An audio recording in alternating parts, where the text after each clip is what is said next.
استخارہ کا طریقہ، استخارہ کا معنی خیر طلب کرنا، یعنی مستقبل میں کوئی کام شخص کرنا چاہتا ہے تو اس کے بارے میں اسے تردد ہے، کرے یا نہ کرے، وہ اس کے لیے بہتر ہوگا یا نہیں ہوگا، تو اس معاملہ میں اللہ کی بارگاہ سے خیر کو طلب کرنا، اسے استخارہ کہا جاتا ہے۔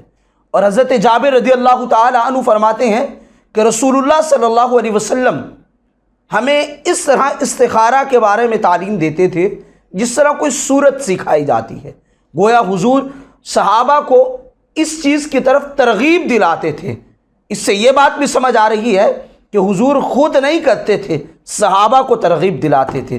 تو یہاں پہ ایک بات یہ بھی سمجھنی ہوگی کہ از خود کرنا چاہیے، کسی کے پاس جانا نہیں چاہیے، اور اس طریقے کو سمجھ کر اس کو خود کرنے کی کوشش کرنی چاہیے۔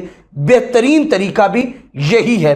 اور اس کا طریقہ کیا ہے کہ جب بھی وقت دستیاب ہو اور خلوت ہو، قرب و جوار میں افراد نہ ہو، توجہ بٹ نہ جائے، تو ایسی صورت کے اندر 2 رکعت استخارہ کی نیت سے نماز نفل پڑھے۔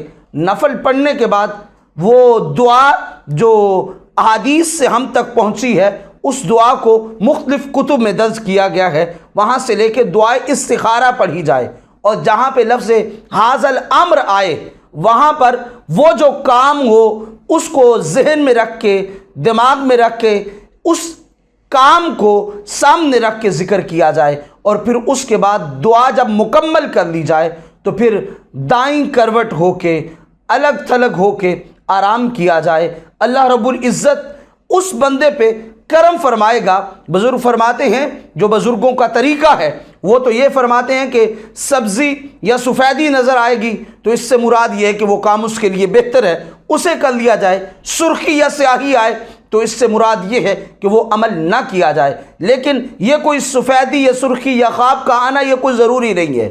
بات یہ ہے کہ جس طرف انسان کا پھر میلان ہو جائے، رغبت ہو جائے، اس کام کو کر لینا چاہیے۔ گویا من جس طرف زیادہ رغبت کرے وہ کام کیا جائے، اسی میں ہی بہتری ہوگی۔